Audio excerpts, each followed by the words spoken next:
and welcome to this series of videos on the TI-30XS calculator. My name is Becky McGuffin and I'm a math instructor with the Heartland Adult Education Consortium. The goal of this series of videos is to teach you how to get the maximum benefit out of your calculator on test day. When I tutor students, I always begin by asking them how comfortable they are with the calculator. And they almost always reply, "Oh yes, Miss Becky, I know how to use the calculator." But as I work with them, I find they really only knew how to add, subtract, multiply, and divide. I often hear, "I didn't know the calculator would do that," after I show them one of the calculator functions.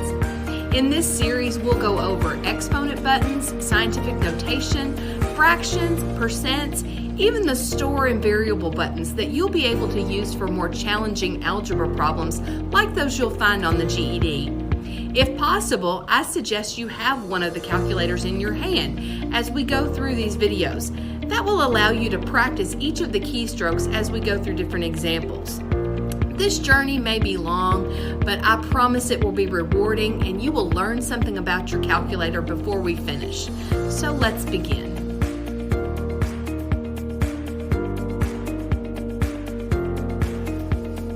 In this video, we're going to look at inequalities and how we can use the store button to help us solve those and get the right answer on the GED. So when we talk about inequalities, they're very similar to equations, except instead of having an equal sign, they have less than or greater than symbols. You've been working with inequalities since you were in kindergarten and first grade, and you were trying to say 5 is greater than 2. The inequality symbols that we're going to be looking at are less than, greater than. We're also going to use less than or equal and greater than or equal. And so if I have the inequality x is less than 3, if you had to graph that on a number line, we're going to think about our number line and we're going to put our number 3 there. And if I had to graph the inequality x is less than 3, it means everything to the left of the 3. And to graph it, we want an open circle and an arrow. Everything to the left is going to be less than 3. 2, 1, 0, and all our negative numbers. They're all less than 3. If I want x is greater than 3, we're going to draw a number line. We're going to put a circle on our 3. But now, instead of everything to the left, we want all the numbers to the right of 3. 4, 5, 6, and so on. And it's not just the whole numbers. It includes all the fractions and all the decimals. Anything bigger than 3 is going to be part of that inequality. The greater than and equal and less than or equal, they're very similar when we graph them, except if there is a line underneath, x is less than or equal to 3. The only difference is we're going to color in the 3. We're going to color in the circle, because that means it is not only everything less than 3, but it is equal to 3. It includes the number 3. If I have a line under this one, greater than or equal, color in the dot, and it is including the 3 and everything to the right, everything bigger than 3. So one thing about inequalities is knowing how to graph them and knowing what the graphs represent. Less than, go to the left. Greater than, go to the right. And if there's a line underneath, color in the dot. So that's basic graphing it. Now let's talk solving an inequality for a minute. So when you solve an inequality, you're going to follow very similar steps to what you solved when you solve an equation. The goal is to get the x on one side by itself. I usually try to move it to the left. That makes it a little easier. So we want our x on the left and our numbers on the right. So if I have this inequality, okay, 8x plus 2 is greater than 34. So to solve the inequality, we're going to do just like we would if we were solving an equation. And we want to get all the numbers on one side. I want to get rid of this plus 2 over here. Do the opposite. Subtract 2. What I do to one side of the inequality, we're going to do to the other side. So if I subtract 2 on one side, we subtract 2 on the other. Plus 2 and minus 2 cancels out. And now I have 8x is greater than 32. I don't want 8x. I want to know what 1x is equal to. To get rid of the coefficient 8, we're going to divide this side by 8, and we're going to divide this side by 8. So x is greater than 4. That would be the inequality. If we have taken this and we've simplified it, we've solved the inequality, we have used those same steps we used for solving the equation to get x is greater than 4. If I had to graph it, on our 4, we're going to put an open circle because there's no line, and it's everything this direction. Okay, 4. Now, there's some things that are going to come up when we deal with negative numbers, and we'll look at another one of those examples here in a minute. But let's look at how we could possibly use the store button to help us out with this. So here's the same inequality with some multiple choice answers. And here's what we're going to do. We're going to use our store button just like we did in the last video, and we're going to use our answer choices. And so notice on our answer choices, we have -4, we have x is less than -4, and x is greater than -4. And I have x is greater than 4, and x is less than 4. So we're going to work with these answer choices, -4 and 4. And the first one, we're going to store -4 for x, and we're going to store 4 for x. And what we're trying to do, we're trying to get this answer 34. I'm trying to find out whether -4 or 4, when I put it back in this inequality, will give me the answer 34. So we're going to store -4 first. -4 store x, enter. And then I'm going to type in 8x plus 2. And I get -30. I got -30. I didn't get 34. That tells me these are not the number part of the inequality that I would get when I solve it. So now let's try 4. 4 store x, and we're going to type in 8x plus 2. And I sure hope I get 34. And we did. So that tells me that one of these two answers with this 4 is going to go in here to give me that 34. Okay, now to figure out whether I need less than or greater than, here's the other thing. We're going to pick a number that is greater than 4. Any number greater than 4 would work, but I'm just going to use 5. So I'm going to use 5 for x because 5 is greater than 4. And then once I have gotten the answer to this, I'm going to do a little check. So we're going to store 5 for x. 5 store x. I'm going to type in this inequality again, 8x plus 2, 8x plus 2, and I get 42. So 42 is greater than 34. Is that a true mathematical statement? Yes, 42 is bigger than 34. I'd rather have $42 than $34. So this one seems to work. I think that's going to be my correct answer. But let's check with D just to make sure. So now let's pick a number less than 4. We're going to use the number 3. And I'm going to put it back in my inequality. So I'm going to store 3 for x. 3 store x. And now I'm going to put in the 8x plus 2. And I got 26 is greater than 34. Now I'm using greater than because I'm putting it back in this original inequality. This says less than, but we want to make sure we're using this symbol up here. Is 26 greater than 34? No, it's not. So 3 doesn't work in this inequality, which means C is my right answer. So what you're doing, you're going to have to do multiple steps with this. And so it might be one of those that you flag it and come back to it and spend some time on it.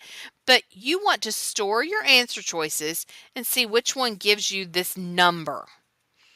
That'll help you eliminate half of your choices. A lot of times you can get it down to a 50-50 guess. And then to figure out which direction your arrow needs to go, pick a number that is greater than 4, a number that's less than 4, and see which one makes this inequality a true mathematical statement. Now, I mentioned with negative numbers, there's a little trick to solving inequalities. So let's look at this first. I'm actually going to do it. We're going to try to get all our x's on one side, all our numbers on the other. So the first thing, to get rid of this plus 7, we're going to subtract 7. What I do to the left, we're going to do to the right. So now that's gone, and I have negative 2x is greater than or equal to negative 18. To get rid of the negative 2 coefficient in front of the x, we're going to divide by negative 2. Divide by negative 2. Now here's the trick. Anytime you multiply or divide by a negative number, if you multiply or divide by a negative, you have to flip your sign, flip your inequality. You have to reverse the direction of your inequality. So when I divided by a negative number, this now becomes x is less than or equal to negative 18 divided by negative 2 is positive 9. So this is the answer we would get if we follow our steps for solving the inequality. But let's look at our store button with our calculator and see how we could use that strategy, use our store button to help us out here. So here's my same inequality I just solved. We're going to try it with our store button instead of using those tips for solving it. So first thing, notice I have 9 and negative 9. So first thing we're going to do is we're going to store 9 for x and negative 9 for x to try to figure out whether these two are the correct answer or these two, because it's going to be one or the other. It can't be both. So we're going to store 9 for x, and then we're going to type in negative 2x plus 7 and hit enter. And I got negative 11. Well, that's the answer I'm looking for over here, negative 11. That tells me this one or this one is going to be the correct answer. Now just to show you, let's try negative 9 to show you that it's not going to work. If I store negative 9, store x, and I type in this negative 2x plus 7, I got 25. I did not get negative 11. That tells me this one and this one are not the right answer because I didn't get the answer negative 11 when I put it back in the inequality. So now we have eliminated two of our answers. Our guessing probability is up to a 50-50 chance. Okay, so now what we're going to do is we're going to pick a number greater than 9, and we're going to pick a number less than 9. So for greater than 9, I'm going to use 10. Less than 9, I'm going to use 8. And I'm going to store 10 for x. 10, store x, enter. And now I'm going to type in this part of the inequality, negative 2x plus 7. And what did I get? Negative 13 is greater than or equal to negative 11. Once again, make sure we're using this original inequality. Negative 13 is greater than negative 11. And this is tricky with negative numbers, so sometimes it's helpful to visualize them on a number line. Here's negative 13, and here's negative 11. Greater numbers closer to 0, but greater numbers are farther to the right. Negative 13 is actually less than negative 11. So this answer isn't going to be right because when I put 10 in, I did not get a true mathematical statement here in this inequality. Now let's try 8 and see what happens. So 8, store x, enter.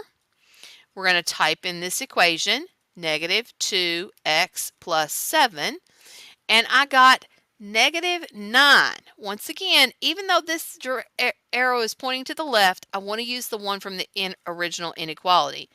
Greater than or equal to negative 11. Is negative 9 greater than negative 11? Well, let's put it on a number line and look. Here's negative 11. Here's negative 9. Negative 9 is farther to the right, so this is a true statement. That is going to be the correct answer.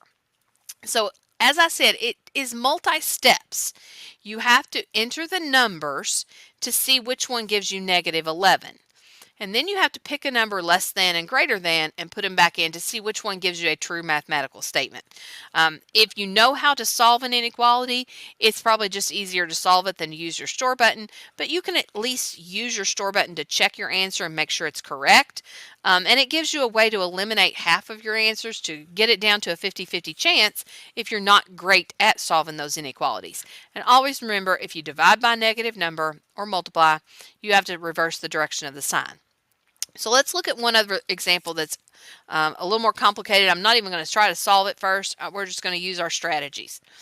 So notice our answer choices. We have -3 and +3. So the first thing we're going to do is we're going to store -3 for x and +3 for x and see which one works in this inequality.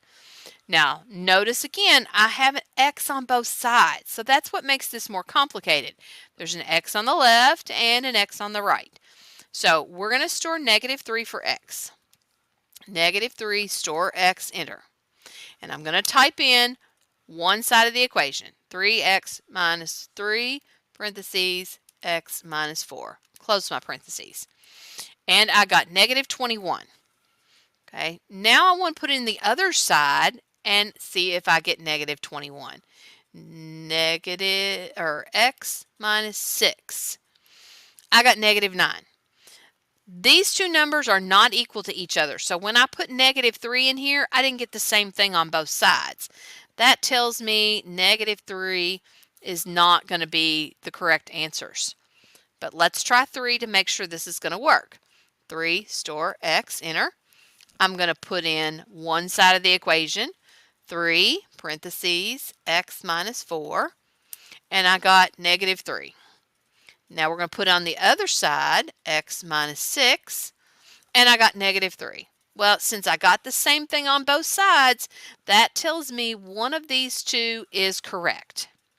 Now I need to pick a number less than 3 and a number greater than 3 and see which one will work in my inequality. So a number less than 3, I'm going to use 2. A number greater than 3, I'm going to use 4. We're going to store 2 for x, 2 store x. And now I'm going to put it back in this inequality and see what happens. And once again, we're going back to the original inequality. 3 parentheses x minus 4 gives me -6. Has to be less than or equal to. Now I'm going to put x minus 6, -4. Is -6 less than -4? I believe it is. We could graph it on my number line to see, but here's -6. There's -4. -6 is farther to the left.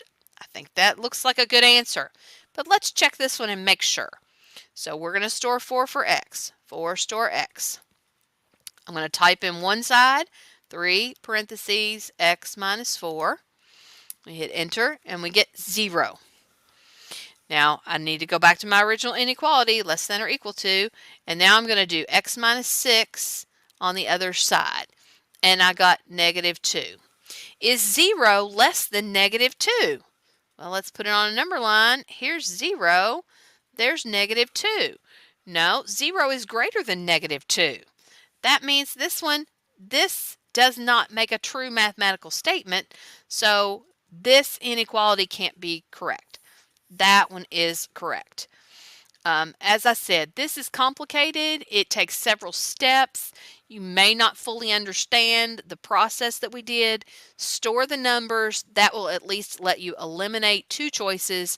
Pick a number that's less than the number you're looking at and a number that's greater than, and do a little guess and check to see which one will give you a true mathematical statement. And just practice a little bit and see if you can get better at them. But if you can't, you can at least hopefully use your store button to eliminate some of your answers that you know cannot be right.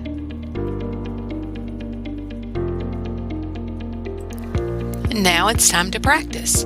I encourage you to get to know your calculator, get very comfortable with it, and learn as many tips and tricks as you can for your calculator to help you on test day.